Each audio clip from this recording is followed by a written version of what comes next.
Selamat sore semuanya. Hi, I'm Anya. I'm a consultant at WGSN. I'm very excited to be here today at Modest Summit 2024. So before we start, a bit of introduction on what WGSN is. So we are a global trend forecasting company, and we have experience for over 25 years helping global brands from all around the world anticipate the future. I'm very excited today to walk you through our forecast for women's wear spring-summer 2025. Okay, so how do we forecast change? How do we know what's the next trend? At WGSN, the first thing that we do is we identify what we call key drivers of change. So these are things that are happening around the world, whether in society, politics, environment, technological innovation, that we believe will influence how consumers think and behave when it comes to fashion and more in the next couple of years. So for 2025, there are three things that we see influencing consumer behavior. The first one in society and politics is that we see a shift in global power. So as you know, around the world, there's a lot of different crises in politics and environment, and the Western system as we know it, consumers know that it's no longer a relevant role model today. And we can see this translating in pop culture as well. In Spotify, for example, songs that are in Arabic, in Spanish, in Indian are actually gaining bigger influence, even more so than English songs. In fact, English songs has seen a decline of 21% in 2022. In industry and environment, number two, we are seeing, of course, the continuous influence of sustainability. It's still going to be a topic that consumers will pay attention to, but with a specific focus on resource. So we are entering the end of abundance, and there's an urgency for brands, for companies to have robust practices that enable creation without further depletion of resources. Last but not least, in creativity and technology, you may all know AI is a huge thing that has been changing how we think, how we behave, how we create throughout 2023, and the influence will continue to 2025. So how is this impacting consumers? So it's impacting consumers in three ways. The first way is what we call coloring emotions. So all of the changes that are happening around the world, whether in politics, environment, the unpredictability, the instability is shaping consumers to crave optimism. So in the future, we will see consumers looking to colors and imagination as a way to cope with all the stress that is happening around the world, and hence there's going to be an increased desire for emotionally responsive fashion. We are also going to see consumers actually taking a step back from productivity and enjoying leisure more. They're going to go out, they're going to take their time, they're going to spend more time doing things that they love. And this is driving a desire for enjoyment-driven fashion. Last but not least, again, with all the crises happening around the world, it has unlocked a very deep sense of empathy within our consumers, and there's been a major shift from self-care to what we call we care. So caring for the globe, caring for people, caring for community as a whole. So this is going to drive a need for what we call community-inspired fashion. So all of these changes, all of these macro changes happening around the world, all of these changes in consumer sentiments have influenced the three trends that we forecasted for spring-summer 2025. So the first trend is what we call restorative realm. So this trend is a response to, again, the unpredictability that is happening around the world, and it responds by offering a sense of balance. So there's chaos around the world. These trends offer balance through a mix of materials, colors that nurture both people and the planet. So actually, we can expect the influence of nature to grow even stronger in the next couple of years. Gen Z consider nature as their #1 priority in terms of helping them cope with their well-being, but also in life in general. In Indonesia, it's the same thing. We are seeing more people going outdoors. In fact, visitors to national parks have increased from 2.9 million visitors in 2021 to 5.9 million visitors in 2022. That shows that more people are going outdoors and they're going to spend more time in nature. So how is this expressed in fashion? The first expression that we see is tropical retreat. So this is quite interesting because when you think about nature, you think about pastels, you think about, soft flowers, soft colors. But here, it's kind of challenging. It's kind of a challenge for us as designers, as creatives, to actually leverage the more darker side of nature to provide comfort. This trend, it takes a look more into the lush, deep colors of the jungle, which works well for us because, Indonesia, we have tons of jungles, we have lots of inspiration when it comes to looking into our own backyard for inspiration with colors and florals. Okay. The next expression is what we call lo-fi explorers. So as I mentioned before, more people are spending their time outdoors, but they're not all going climbing mountains. Not everyone is going surfing. Most people are trying to connect with nature in a more friendly way, in a less intimidating way. They go out to parks. When they go to the restaurants, they're choosing to sit outdoors. So this expression focuses more on the functional, active, but still relaxed clothes that can empower confidence for people to try to start connecting with nature without needing to necessarily, go on a hike. The last expression for this trend is what we call artistic garden. So if Lo-Fi Explorer is about us going out, Artistic Garden is actually us bringing nature closer to our home. So there's a DIY element here, and the DIY element can be seen through the the strokes that are a bit more expressionist, and also, raw finishings, and even with illustrations, it's very simple, almost childlike, because it reflects how consumers are relating to nature in a very DIY, very trying my best way. So what does this mean for your brand? It means three things. When we explore nature, try to embrace the raw, darker side of nature to offer sensorial comfort. The second thing is you can leverage natural processes in your design. And this is great because it puts you in the path of sustainability, but it also helps provide you the DIY aspect that a lot of consumers are looking for. Last but not least, and this is my favorite, is cater to what we call the soft outdoor consumers. So these are consumers, again, who are trying to start to connect with nature, but not in an extreme way. And there's lots of potential here. So the second trend is what we call digitopia. So technology's influence in fashion throughout history has always been very prominent. And today, AI, it's not too different with AI. 70% of users in Roblox, the game, who are Gen Zs and younger, are actually already using their avatars as inspiration for their real lifestyle choices, which is quite interesting. And in the future, we will see AI playing a bigger role in helping us find inspiration, in helping us create patterns, in helping us find the right colors for fashion.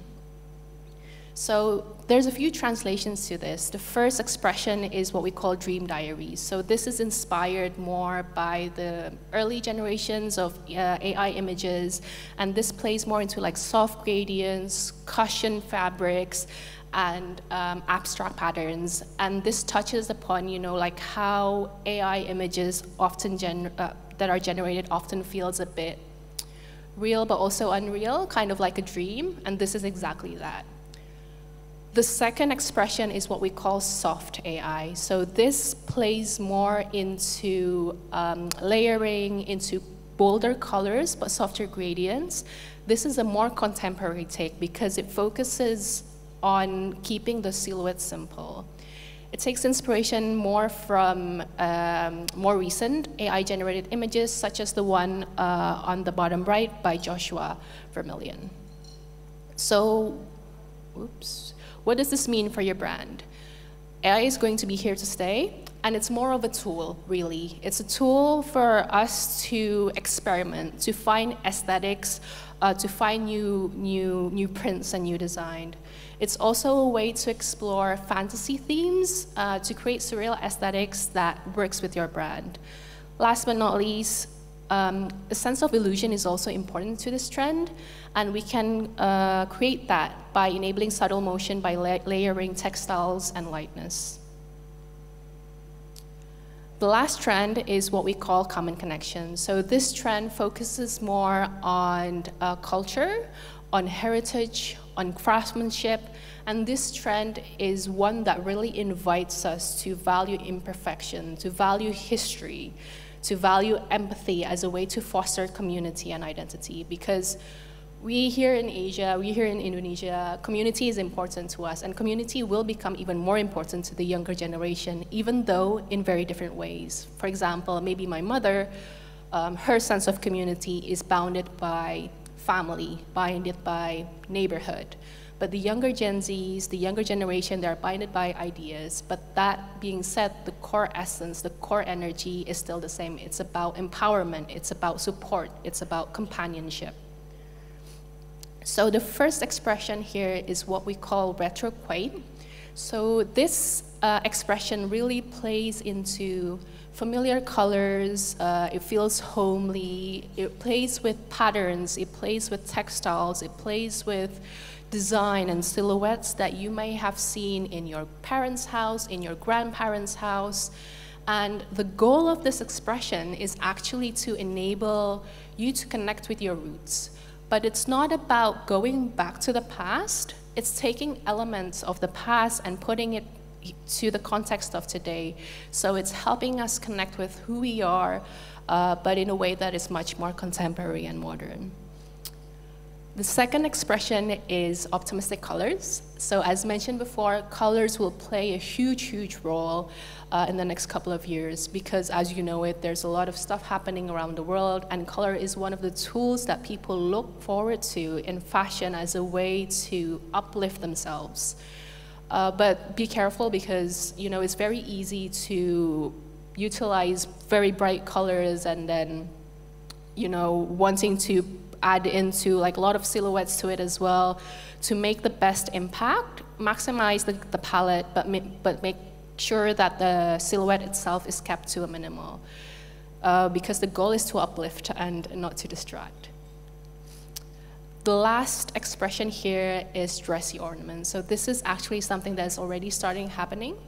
We're seeing a lot of young designers visiting history, visiting eras of the past, visiting new cultures or their own cultures to identify elements like textiles, but also details regarding like jewelry, and taking that into the modern day, making it to something that's completely new.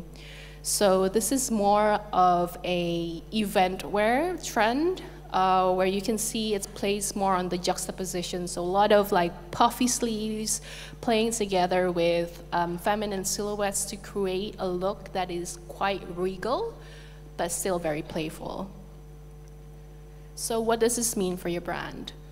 Embrace the comfort of nostalgia, because nostalgia does provide comfort, but make sure that you keep it modern. Make sure that you keep it rooted and connected to the today. The second one is to provide optimism through the use of bold color, because that's something that all of the consumers are looking for in the next couple of years. And lastly, amplify the new generation of craftspeople. So in Indonesia, we have a lot of craftsmanship, we have a lot of crafts. What are the young generation's crafts look like? How can we amplify their ability, their design in our design to create something that's completely new, that bonds us to our traditions and our backgrounds? So this is the last slide. Three key takeaways for this is that given the landscape of the world today, offer peace and balance through nature. and also embrace digital inspired aesthetics, because technology is going to be here to stay. It's a tool for us to discover something new, to experiment, to create something that's completely innovative. The last one is to tap into craft and nostalgia for comfort, but make sure that it's rooted in modernity and fit into the context of today. So that is all. It's a very quick deck, it's a very quick presentation, but I hope it was useful, and I hope that you find it interesting. So happy to connect. Feel free to scan the barcode here to connect with any members of our team. Happy to answer questions and help your brands as well. So thank you so much. Terima kasih kepada Anya Suhardi dari WGSN. Kami persilahkan tetap berada di panggung untuk menerima kenang-kenangan dari Modestock yang akan diberikan oleh Hana Farid selaku founder Modestock dan akan sekaligus menjadi moderator di sesi keempat. Mari kita abadikan momen ini dengan berfoto bersama.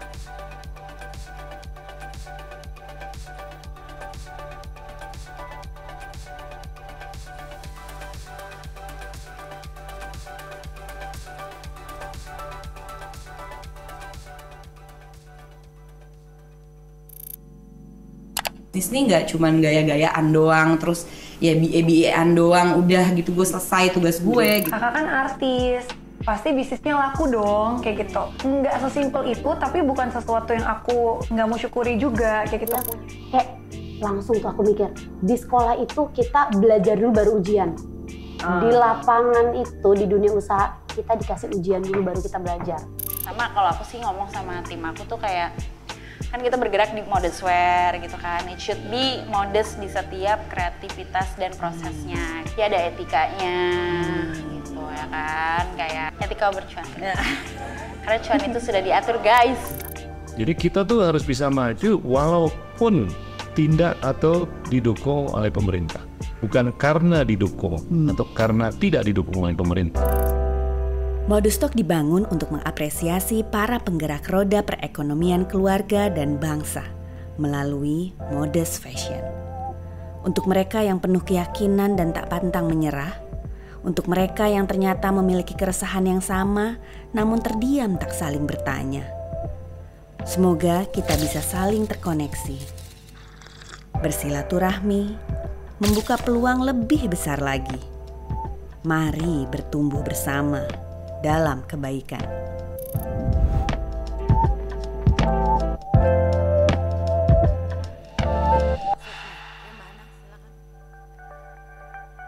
Oke, ya assalamualaikum warahmatullahi wabarakatuh. Selamat datang di sesi 4 setelah tadi dibuka dengan Anya Suhardi dari WGSN. Kita langsung akan membahas pemaparan dari Anya tadi bersama rekan-rekan saya. Langsung dipanggilkan ke panggung.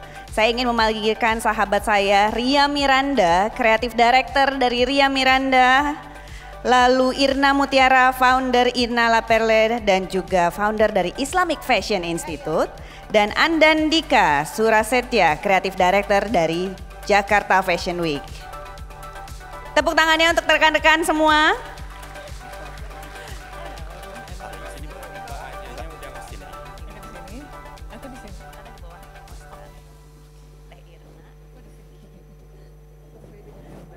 Ya, kita duduk sesuai dengan gambar.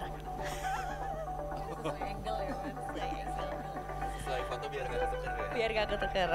Halo, selamat sore. Selamat sore Riyad, Teh Irna, Andika. Apa kabar? Masih semangat teman-teman? Masih. Oke, masih ada sampai malam dan kita di sini mau ngobrolin tentang, tadi di belakang kita udah ngeliat nih pemaparan dari WGSN, udah ngomongin 2025. Sementara koleksi lebaran aja belum diorder, betul ya? Ngumpulin uang buat koleksi lebaran aja belum beres gitu, ini udah ngomongin 2025. Tapi kan kita masih berpikir jauh ke depan ya. Nah ini tadi udah dijelaskan tren global di 2025. Nah kita akan ngobrol nih di sini, bagaimana sih impactnya tren global di industri modest fashion lokal gitu.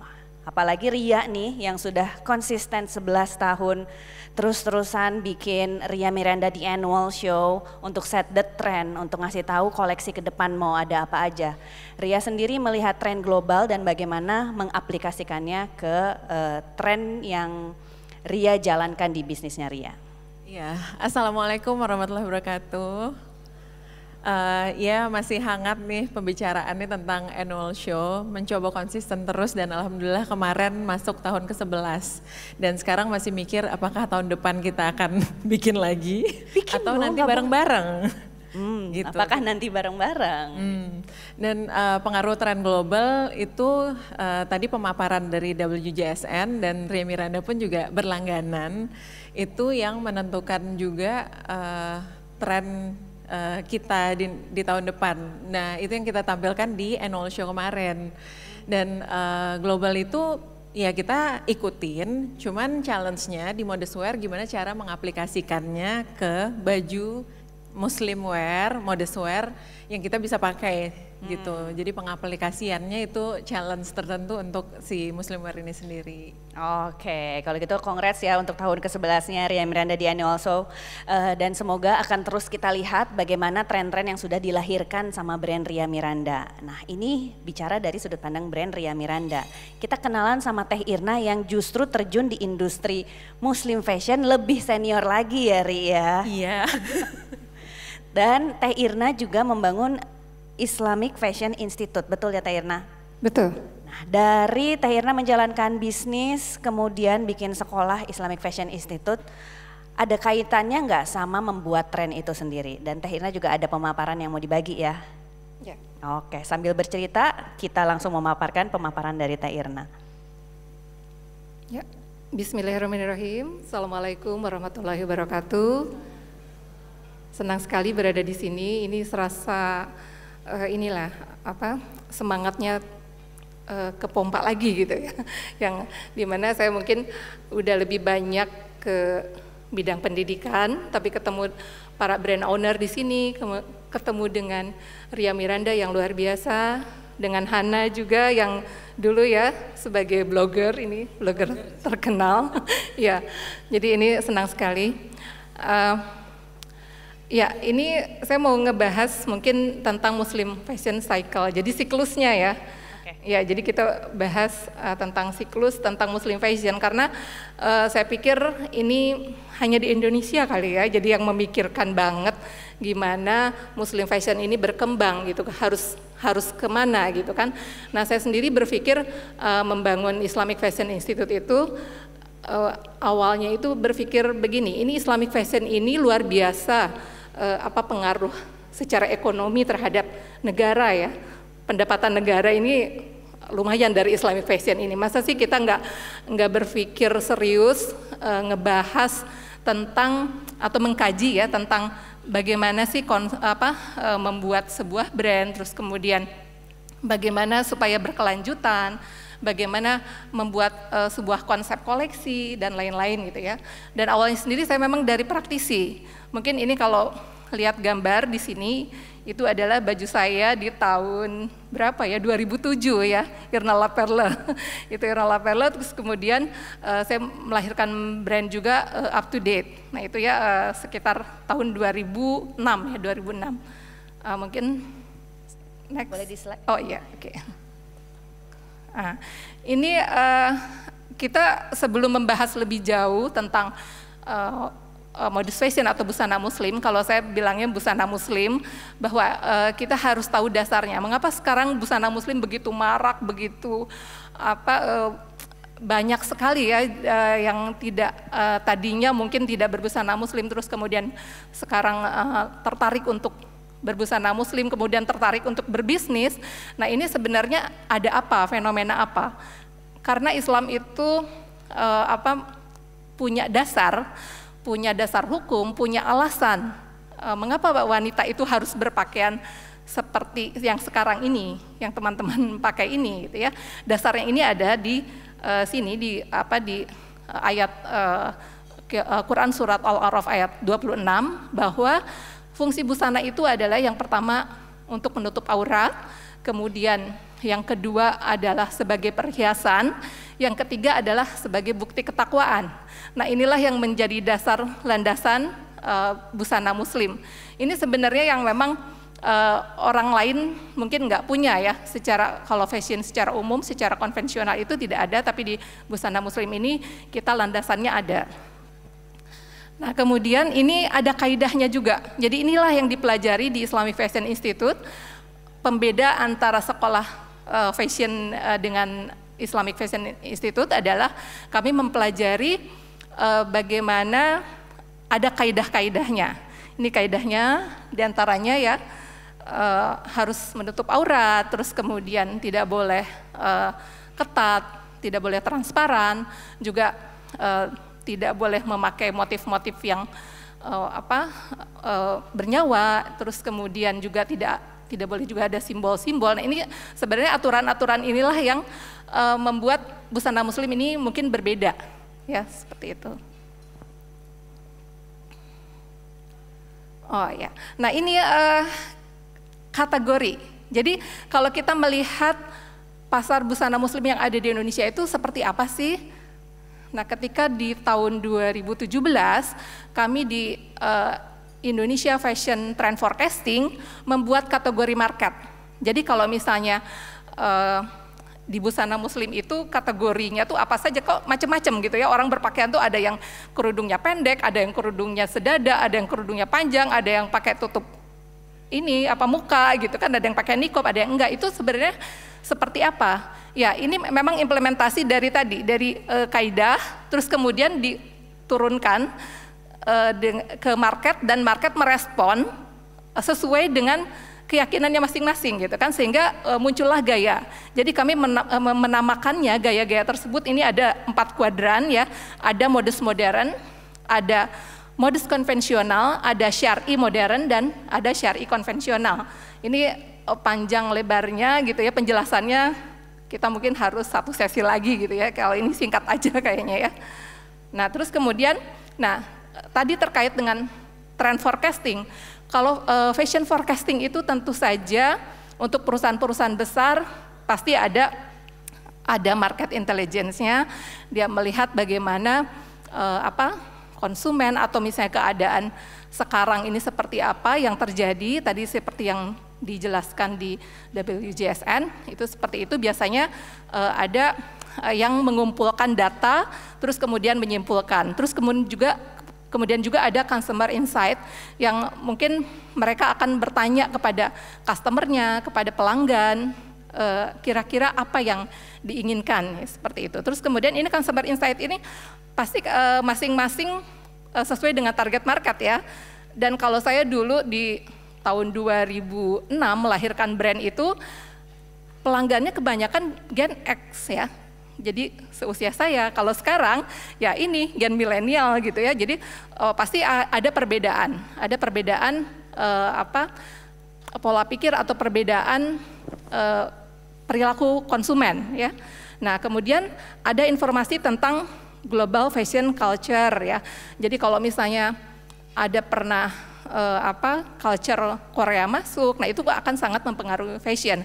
Namun sekarang kita ketahui bersama di tahun ini ada sebuah kejadian besar, ini pun pasti akan mempengaruhi gaya berbusana, kemudian akan mempengaruhi juga tren yang akan berlangsung. Pasti ini sekarang teman-teman juga kan langsung memproduksi apakah itu hijab atau pakaian yang ada kaitannya dengan apa yang terjadi di dunia ya. Nah, kemudian ada catwalk trend. Catwalk trend itu biasanya ini para desainer, biasanya para kreator, dia akan mempersembahkan kreasinya minimal itu setahun sekali ya. Itu untuk memperlihatkan bagaimana dia mempunyai kreativitas. Nah, dari sini biasanya akan turun menjadi busana-busana siap pakai, ya, atau busana-busana yang biasanya dijual secara di retail ya, seperti itu.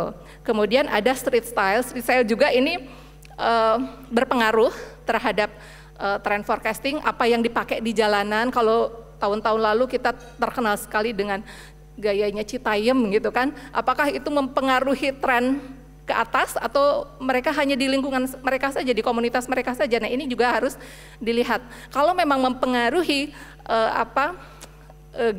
gaya berbusana level atasnya, ini berarti tren itu berhasil. Tapi kalau misalnya hanya di lingkungan mereka, berarti itu secara kelompok aja gitu ya. Kemudian ada key style dan ide-ide desain. Ini biasanya memang, nah ini di IV ini dipelajari bagaimana kita menggali ide desain dan inspirasi berdasarkan gaya-gaya atau gaya-gaya yang berlaku di masyarakat. Kemudian ada color forecasting. Ini biasanya nanti kita akan mengeluarkan warna apa. Ini akan berkaitan sekali dengan yang sebelumnya dipakai atau yang sebelumnya booming ya.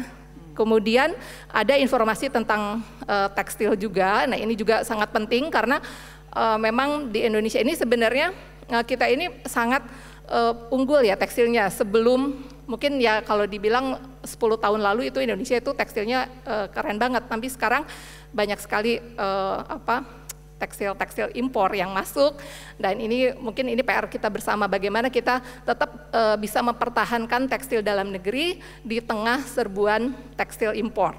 Kemudian informasi tentang pattern ya, tentang motif-motif dan graphic trend. Ini biasanya forecastingnya seperti itu. Nah, kemudian apakah kita bisa nanti merancang sendiri tren? Ya tentu saja bisa, masing-masing brand mungkin malah bisa juga memunculkan tren masing-masing ya. Dan ini kalau dilihat dari life cycle fashion itu seperti ini grafiknya. Jadi ketika fashion itu atau produk itu diperkenalkan, pasti orang baru melihat 1-2 orang, terus kemudian dia naik, kemudian pada puncaknya mature, terus kemudian nah di mature ini kita harus hati-hati. Ini siap-siap turun gitu kan, siap-siap turun, terus kemudian yang terakhir ada penolakan ya. Nah ini yang harus diperhatikan karena biasanya kalau pelaku fashion yang di bawah itu mungkin dia munculnya sebelum turun ya. Jadi maksudnya udah mau decline, dia baru sadar, oh ini lagi ngetren, ini hati-hati gitu ya. Jadi kita juga harus tahu life cycle sebuah produk itu seperti apa. Nah ini ada trend type-nya. Tadi kalau life cycle-nya berbentuk seperti itu, kalau ini trend type-nya ini ada yang cepat, yang dinamakan fad, terus kemudian ada yang long term, kemudian ada yang classic, dia terus aja bisa kepake terus gitu ya. Terus kemudian ada yang seasonal. Jadi seperti itu. Nah ini kalau yang fad itu mungkin sekitar 3-5 bulan trennya itu. Dia muncul cepat terus kemudian hilang. Terus kemudian kalau yang long term, nah ini seperti fenomena hijab printing, fenomena hijab voile, ini panjang waktunya. Jadi kalau saya hitung ini bisa sampai 13 tahun yang hijab printing ini. Tapi hati-hati, apakah dia sudah puncak dan mau decline, kita harus siap-siap lagi. Ini tren berikutnya mau apa? Kayaknya kalau udah 13 tahun orang udah jenuh, kan sifat orang tuh bosenan ya, jadi pengen ganti lagi.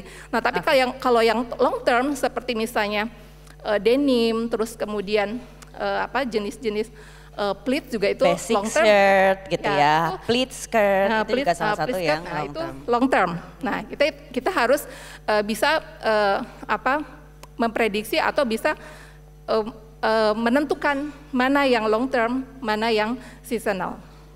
Oke. Nah ini kalau ini metode forecasting ya, jadi kita tuh harus gimana dulu, harus hunt dulu, terus kemudian identify, terus kemudian menggabungkan antara intuisi dengan data.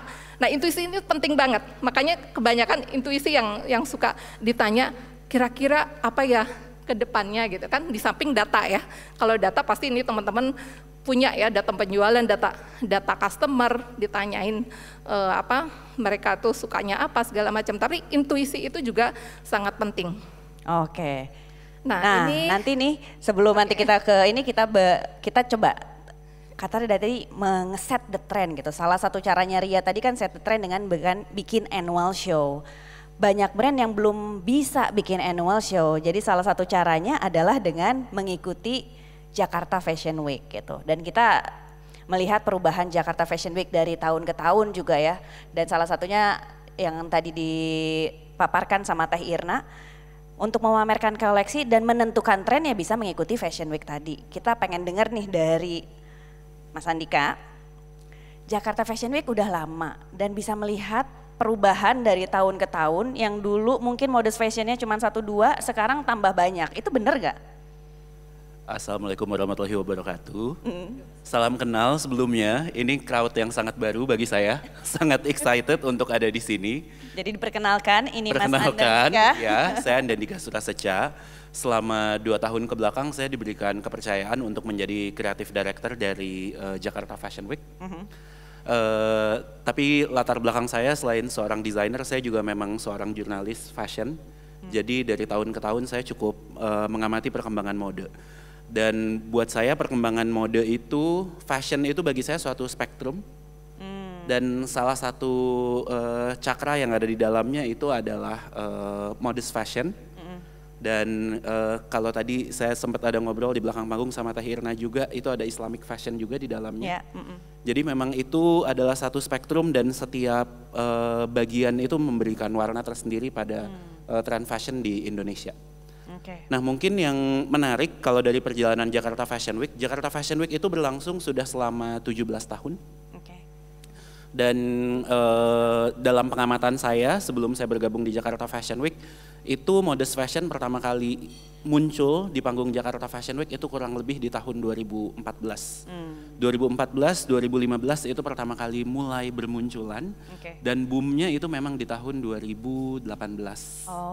Gitu. Jadi kita lagi semangat-semangatnya waktu itu modest fashion makin gaungnya makin kencang. 2018, 2019 kemudian kita pandemi datang.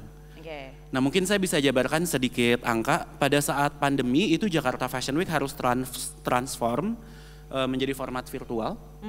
Dan waktu itu partisipasinya itu ada 6 label saja di tahun pertama pandemi. Di tahun kedua pandemi itu ada 8. Dan kemudian di tahun 2022 itu yang pertama kalinya saya bergabung, kita juga pindah rumah ke Pondok Indah Mall 3. Itu yang terlibat jumlahnya ada 23 label modest. Wow. Nah secara persentase itu sebetulnya mencapai 21%. 21% dari keseluruhan brand yang tergabung di Jakarta Fashion Week adalah modest fashion. Yes. Jadi kalau buat saya itu secara spektrum nih semakin berwarna. Itu yang menarik. Dan di tahun lalu kita ada naik sedikit, ada penambahan 2 label lagi. Jadi di tahun lalu kita ada 25 label modest yang terlibat. 25 dari out of? Dari keseluruhannya itu kurang lebih ada 120. Tepuk tangan dong untuk kemajuan sekali. modest fashion ya. Nah ini Ria sendiri yang juga mengikuti Jakarta Fashion Week gitu. Kalau tadi mengacu dari tren yang Teh Irna bikin gitu kan. Gak ada yang mau dari atas langsung turun ya, pengennya terus gitu ya. Menurut Ria, salah satu strategi untuk membuat koleksi yang terus-terusan tren, apakah dengan mengikuti Fashion Week juga gitu? Atau ada cara-cara lain nih yang lebih adaptif sama teknologi sekarang, sama cara customer berinteraksi sama brand gitu? Atau ya udah terima aja turun, kita bikin lagi yang lain gitu. Oke, jadi aku belum cerita 5 penentuan tren brand Ria Miranda itu. Yang pertama kita mencari story-nya dulu. Oke, story justru yang pertama. Story itu kita harus bercerita pastinya untuk membuat satu koleksi. Setelah itu kita menentukan tren fabric apa nih kita next year, kita mau ngangkat apa. Harus ada inovasi, terus kita harus ada quality yang baru juga. Itu peningkatannya harus ada gitu setiap tahunnya. Terus itu ada color trend, tren kita. Apakah color ini juga mengadaptasi dari tren general WGSN tadi? Ada diambil dan juga ada trend research kita sendiri gitu, internal team. Juga ada styling trend. Styling trend, kita mau arahnya kemana, mau styling trennya lebih ke feminine kah atau lebih ke cool kah gitu. Jadi kayak macam-macam tren yang kita coba aplikasikan di styling ini. Yang terakhir tadi udah 4 ya? Ada berapa tadi? Ada story, fabric, color, styling, siluet. Yang terakhir, ya siluet. Tren siluet ini kita tahu kan tren sekarang tuh dari global itu ada kayak semacam outer yang crop, terus kita juga ada denim fabric yang juga lagi tren gitu, terus juga ada pemakaian bahan velvet gitu. Jadi kayak tren-tren yang kira-kira bisa nggak ya nih masuk ke mode fashion gitu. Nah itu yang aku coba aplikasikan kemarin juga di annual show. Gimana sih kita pengen trendy juga nih gitu. Kita pakai sesuatu yang tren tapi kita nggak keluar dari pakem-pakem yang ada gitu. Jadi mencoba styling yang baru. Terus tadi penentuan tren ya salah satunya yang 5 itu yang penting juga untuk sebelum kita menentukan tren brand kita. Ini juga kita lakukan udah 1 tahun yang lalu. Jadi itu sesuatu hal yang memang aku dan tim selalu tunggu-tunggu gitu, hal-hal yang kita penentuan tren gitu. Abis itu turunannya tetap ke spring, summer, raya. Kita Muslim Wear ada raya, fall dan winter. Jadi ada 5 koleksi yang turun di setiap tahunnya. Di luar kolaborasi dan di luar koleksi Ramadan. Atau itu udah termasuk? Sudah. Jadi sudah 5 termasuk. di luar kolaborasi. Oke, ini sekalian belajar ya. Oh jadi kalau mau bikin koleksi itu apakah seminggu sekali atau enggak 5? Karena banyak juga kan sekarang ya trennya nggak mengikuti tren, ya udah yang penting tiap minggu keluar koleksi gitu, atau jangan-jangan tiap hari keluar koleksi baru gitu. Kasihan tim di baliknya nanti. Kasihan tim di baliknya. Tapi Teh Irna kan melalui lebih dari 2 dekade Teh Irna ya, sampai akhirnya bikin sekolah. Untuk menyesuaikan tren itu, dari sekolah, dari Islamic Fashion Institute sendiri diajarkan nggak? Atau lebih banyak mengajarkan justru fondasi-fondasi awal gitu? Seperti cara membuat polanya atau membuat karakter yang kuat gitu? Ya, sebenarnya kalau di Islamic Fashion Institute itu adalah tadi fondasinya. Fondasinya, adapun kalau dia tren itu berdasarkan, ya kita ajarin metodenya, tapi kalau misalnya kreativitas itu terpulang kepada para studentnya gitu kan. Jadi kalau misalnya udah tahu metodenya, cara nyarinya bagaimana, nyari inspirasi itu seperti apa, bikin mood board itu seperti apa, bikin koleksi seperti apa, mengembangkannya seperti apa gitu kan. Nah itu udah langsung otomatis, oh saya mau masuk ke ini gitu kan.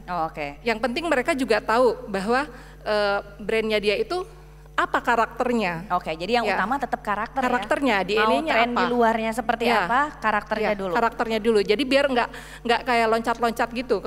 Ketika tren ini ya ikut ini gitu kan, jadi terbawa arus sehingga tidak punya identitas. Gitu. Jadi yang diutamakan dulu adalah identitasnya dulu. Kemudian kedua mungkin skillnya ya. Ya, skillnya itu dilatih. Jadi skillnya itu kalau misalnya banyak yang nanya, kalau misalnya saya nggak bisa gambar gimana kan, itu skill ya. Awalnya mungkin ya gambarnya masih gimana, tapi lama-lama bagus. Apakah skill menjahitnya juga dilatih? Ya, pola dan menjahit juga dilatih. Itu tapi kalau pola dan menjahit karena kita outputnya itu adalah fashion designer, pola dan jahit itu tidak terlalu dalam gitu kan, tapi justru ke bagaimana dia bisa mengambil inspirasi, terus kemudian membuat konsep gitu kan, membuat sebuah konsep koleksi atau konsep untuk show itu seperti itu. Nah sekarang lanjut lagi ke Andika nih. Kalau dari tadi Teh Irna juga berulang kali bilang karakter. Jadi mau trennya di luar seperti apa, karakternya yang utama yang bisa menyesuaikan bagaimana kita beradaptasi sama tren gitu. Ada proses kurasi nggak sih di Jakarta Fashion Week, sehingga apanya dulu nih yang dilihat potensinya kah, oh ini bisa nih, atau siluet atau apalah warna gitu. Baik, kebetulan peran kreatif director untuk Jakarta Fashion Week itu memang proses kurasi adalah intinya. Jadi sebetulnya yang menjadikan suatu Fashion Week berhasil itu pada dasarnya adalah susunan line up-nya. Dan bagaimana kita membangun si spektrum tadi supaya setiap komponennya tuh terwakili. Kalau Jakarta Fashion Week kan kebetulan memang sangat inklusif ya. Jadi bagaimana kita ada perwakilan dari sesuatu yang sangat etnik, yang sangat tradisional. Harus jadi ada. meliput dari sesuatu yang tradisional. Kemudian sesuatu yang sangat kontemporer juga harus ada. Secara teknik kita ada yang couture, ada yang ready to wear. Begitupun secara karakteristik bagaimana kita di situ ada keterwakilan dari modest fashion untuk bisa ditampilkan. Tapi di saat bersamaan juga kita memunculkan sesuatu yang mungkin sangat resort, sangat buat liburan gitu. Jadi bagaimana kita menyusun line up itu dan secara flow konsepnya juga kita harus atur alurnya. Karena bagaimanapun juga itu menjadi sesuatu yang selain dia sifatnya bisnis, karena main purpose utama dari Fashion Week itu tentu saja bisnis. Tapi yang kedua juga it's also an entertainment. Jadi bagaimanapun namanya juga show. Jadi si pertunjukan itu secara emosi bagaimana dia bisa mengalir, orang bisa menikmati sehingga meninggalkan impact yang kemudian menentukan tren di tahun mendatang. Gitu. Kalau misalnya yang tidak lolos itu yang tadi yang menentukan yang lolos kurasi. Kalau yang tidak lolos kurasi ada nggak sih? Misalnya ternyata brand ini karakternya misalnya nggak jelas gitu ya, kurang firm. Atau misalnya ada 2 atau lebih dari 2 brand yang dilihat karakternya terlalu mirip gitu. Itu bisa nggak?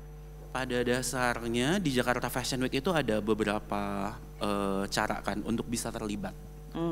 Pertama, again memang ini bisnis. Jadi secara bisnis di Jakarta Fashion Week itu ada 2 metode. Yang satu memang dia slot yang kemudian bisa diambil, bisa di reserve oleh sponsor, atau memang dia bisa secara kapasitas dia bisa, saya mau beli slot untuk show tunggal.